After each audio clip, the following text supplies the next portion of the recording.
بھئی میرے فیکٹ سے اختلاف کر کے بتاؤ میں غلط کہہ رہا ہوں کہ نہیں. 1000 آیات قرآن کی سائنٹیفک فیکٹس کے اوپر ہے, اس کی تشریح تو میں ان سے بہتر کر سکتا ہوں. علم دین حاصل کرنا ہر مسلمان مرد و عورت کے اوپر فرض ہے. کرکٹر بننا ہر مرد و عورت کے اوپر فرض نہیں ہے. ڈگری کو چھوڑو, لیکن مجھے نظر آ رہا ہے کہ غلط ہے تو سرکار مجھے نظر آ رہا ہے چشتی رسول اللہ کفر ہے, اشرف تھانوی رسول اللہ کفر ہے, مجھے تو نظر آ رہا ہے, یہ میرا بنیادی عقیدہ ہے.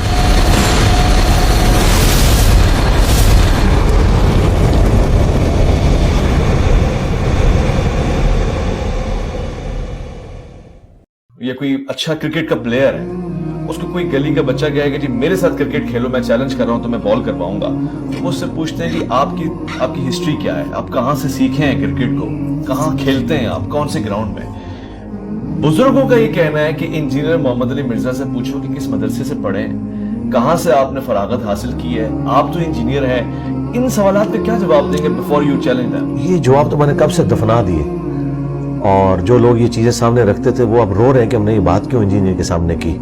ایک ہی ہمارے پاس لیم ایکسکیوز تھا, اور اس کے ساتھ جو کچھ میں نے کیا ہے. سب سے پہلی بات یہ ہے, کرکٹر کی مثال دینا, ڈاکٹر کی مثال دینا, انجینئر کی مثال دینا ریلیجن کے پوائنٹ آف ویو سے وہ بالکل غلط ہے. اس کی وجہ یہ ہے کہ علم دین حاصل کرنا ہر مسلمان مرد و عورت کے اوپر فرض ہے. کرکٹر بننا ہر مرد و عورت کے اوپر فرض نہیں ہے. تو دین کا بیسک نالج تو ہر بندے نے حاصل کرنا ہے. لہٰذا یہ ڈیمانڈ ہی غلط ہے کہ ریلیجن کے اوپر انجینئر صاحب کے پاس اتھارٹی کہاں سے آئی. ہمیں اتھارٹی دی ہے قرآن نے. کنتم خیر امت اخرجت للناس تأمرون بالمعروف وتنہون عن المنکر. تم سب سے بہترین امت ہو جو لوگوں کے نفع کے لیے نکالے گئے, نیکی کا حکم دیتے ہو, برائی سے روکتے ہو. تو یہ ہے پہلی ڈگری ہماری جو ہر مسلمان کی ہے, کنتم خیر امت, پوری امت. اچھا, دوسری ڈگری صحیح بخاری میں ہے, بلغوا عنی ولو آیا, پہنچا دو میری طرف سے خواہ تمہیں ایک آیت ہی آتی ہو. نبی علیہ السلام نے یہ کہا کہ پوری ڈگری لینی ہے, اور پوری ڈگری کی بات کریں تو کسی عالم دین کے پاس پوری ڈگری نہیں, انکلوڈنگ مفتی تقی عثمانی اور مفتی منیب الرحمان. 1000 آیات قرآن کی سائنٹیفک فیکٹس کے اوپر ہے, اس کی تشریح تو میں ان سے بہتر کر سکتا ہوں. اس میں تو وہ میرے اسٹوڈنٹ بنیں گے. تو اس کی بنیاد پہ کیا میں انہیں جاہل کہنا شروع کر دوں گا؟ ان کو سائنس آتی ہے, مجھے بتائیں, انہوں نے سائنس پڑھی ہوئی ہے. میں اپلائیڈ سائنسز کا اسٹوڈنٹ ہوں, میکینیکل انجینئرنگ میں نے کی ہوئی ہے. میں نے تو آج تک دعویٰ نہیں کیا کہ کوئی مفتی یہ بات نہ کرے. آپ نے کتنی کتابیں لکھی مفتی تقی عثمانی صاحب؟ جی میں آگے آ رہا ہوں. تیسری بات, آج اگر کوئی مفتی سورج گرہن اور چاند گرہن کو سمجھانے کے لیے اپنے آڈینس کو بتاتا ہے کہ چاند گرہن کس وقت لگتا ہے اور سورج گرہن کس وقت لگتا ہے, کہ سورج گرہن اس وقت لگتا ہے کہ جب چاند سورج اور زمین کے درمیان آتا ہے, آج تک کسی آڈینس نے پوچھا کہ حضرت آپ تو سائنٹسٹ نہیں, آپ یہ بات کیوں کر رہے ہیں؟ وہ کیا کہے گا؟ بھئی میرے فیکٹ سے اختلاف کر کے بتاؤ میں غلط کہہ رہا ہوں کہ نہیں, یہی کہے گا نا. یہ تو نہیں کہے گا میرے پاس ڈگری نہیں ہے تو میں اس کو بیان ہی نہیں کروں گا. اسی طریقے سے ایک اور مثال, مفتی صاحب نے اپنے گھر میں ایئر کنڈیشن لگانا ہو اور اس کا انٹرنل یونٹ وہ کاریگر تھوڑا سا ٹیڑھا لگا دے اور آپ کے سامنے وہ لگ رہا ہے, تو مفتی صاحب یہ نہیں کہیں گے کہ اس کو سیدھا کرو, آگے سے کہا تیرے پاس ڈگری ہے, یہ کام تو میرا ہے. کہ یار ڈگری کو چھوڑو, لیکن مجھے نظر آ رہا ہے کہ غلط ہے تو سرکار مجھے نظر آ رہا ہے چشتی رسول اللہ کفر ہے, اشرف تھانوی رسول اللہ کفر ہے, مجھے تو نظر آ رہا ہے, یہ میرا بنیادی عقیدہ ہے. 5ویں دلیل, اگر آپ کو پرائمری اسکول کا بچہ آ کے یہ کہے کہ سورۃ البقرہ کی آیت نمبر 279 میں لکھا ہے کہ جو سود کھاتا ہے اللہ اور اس کے رسول عز و جل و صلی اللہ علیہ وآلہ وسلم کا اعلان جنگ ہے, تو آپ اسے یہ کہیں گے کہ جاؤ پہلے ڈگری لے کے آؤ, لہٰذا میں یہ بات نہیں مانتا. اگر آپ یہ بات کریں گے تو آپ مفتی کے آپ کافر ہو جائیں گے.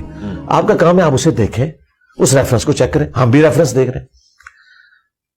6ٹھی دلیل دیکھیں, میں ایک ترتیب سے صحیح بخاری میں کہ شیطان نے انسانی شکل میں آ کے آیت الکرسی کا وظیفہ سکھایا حضرت ابو ہریرہ کو. نبی علیہ السلام نے کیا فرمایا؟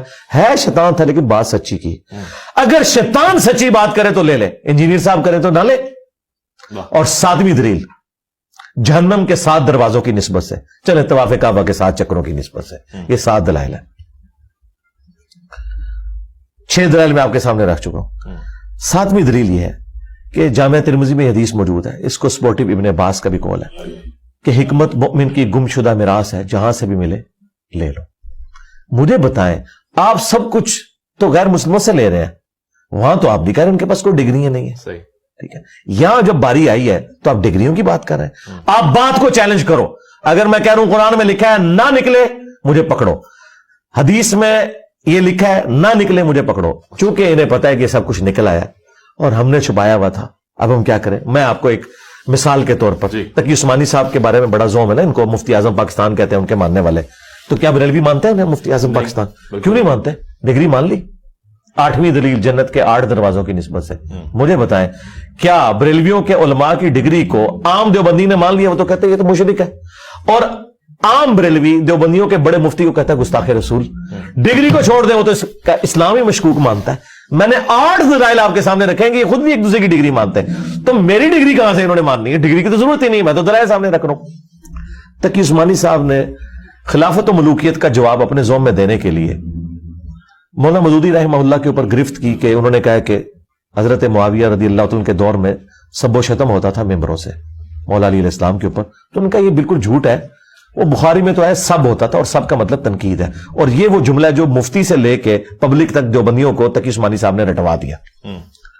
یہ حدیث جو تھی نا بخاری کے اندر، یہ حدیث کا ایک طریق مسلم میں بھی ہے. اچھا جی 6229 انٹرنیشنل نمبر کے مطابق. اس میں پتا کیا لکھا ہوا ہے کہ آل مروان میں سے جب ایک شخص حاکم مدینہ بنا، یعنی بنو امیہ کا حاکم، اس نے سہل ابن سعد السعدی کو ممبر پر بلا کر کہا کہ تم ابو تراب علی ابن ابی طالب پر لعنت کرو. اور اس میں الفاظ ہیں کہو لعن اللہ ابا تراب. اللہ اکبر.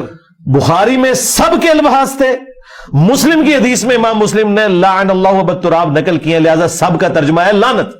مفتی تقی عثمانی نے اپنی کتاب میں اگر یہ جھوٹ جو لکھا کہ یہ سب تنقید ہوتی تھی، اور میں اس سے یہ بھی پوچھوں گا کہ یہ حضرت علی پہ تنقید کرنا ثواب کا کام ہے؟ اللہ اکبر. اس نے جھوٹ اپنی پبلک کو سکھایا کہ یہ سب تنقید تھا، لعنت نہیں ہوتی تھی. وہ حدیث مسلم میں 6229 تھی، اس میں واضح موجود تھا لعن اللہ ابا تراب. اگر تو تقی عثمانی نے یہ جان بوجھ کے جھوٹ بولا تو یہ عالم کہلانے کا حقدار نہیں ہے، اس نے منافقت کی ہے. لیکن میں یہ نہیں کہتا، میں تو حافظہ اللہ کہتا ہوں. میرے خیال ہے یہ جاہل تھے اس ٹاپک سے.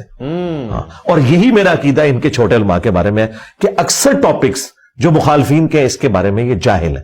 میں کیوں ان کے حساب کے اوپر سوار ہو گیا ہوں؟ بھائی میں سارے فرقوں کے پاس رہا ہوں، میں نے ساروں کے دلائل سیکھے، اس کے بعد میں ان کے اوپر مسلط ہوں الحمدللہ.